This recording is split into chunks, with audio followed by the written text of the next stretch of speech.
ASTQB wants you to be prepared for the ISTQB Foundation Level Exam. You can download all of the ISTQB Foundation study resources for free on our website. You can also watch free ASTQB Foundation Level Exam prep videos of the must-know items before you take the exam.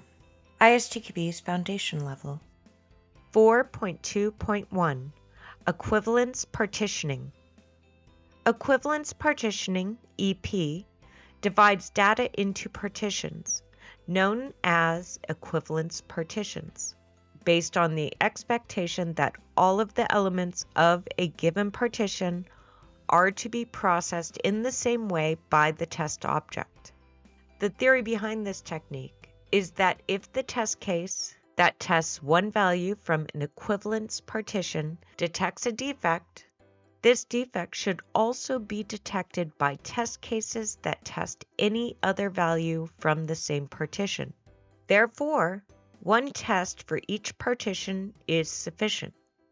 Equivalence partitions can be identified for any data element related to the test object, including inputs, outputs, configuration items, internal values, time-related values, and interface parameters. The partitions may be continuous or discrete, ordered or unordered, finite or infinite. The partitions must not overlap and must be non-empty sets.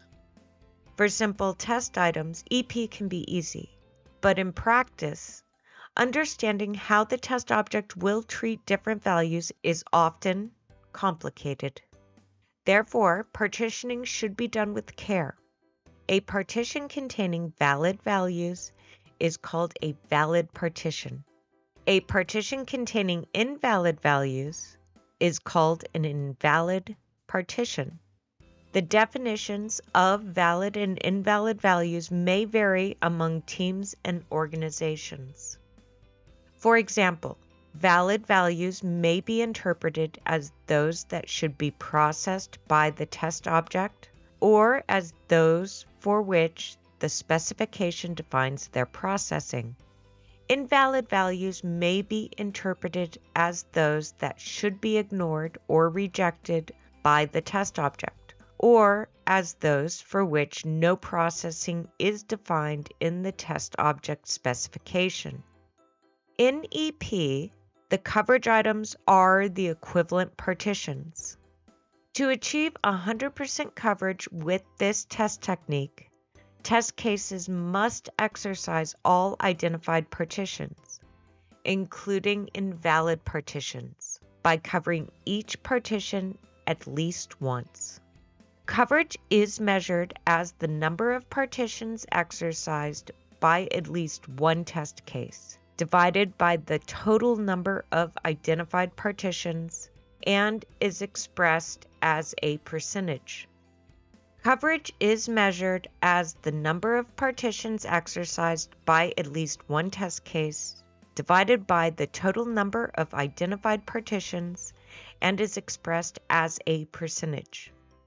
Many test items include multiple sets of partitions. For example, test items with more than one input parameter, which means that a test case will cover partitions from different sets of partitions. The simplest coverage criterion in the case of multiple sets of partitions is called each choice coverage. Each choice coverage requires test cases to exercise each partition from each set of partitions at least once. Each choice coverage does not take into account combinations of partitions. If you know what software testing is, you will be one step closer to success with your ISTQB Foundation Level Exam from ASTQB. Download the free ISTQB Foundation Level Exam preparation materials today. www.astqb.org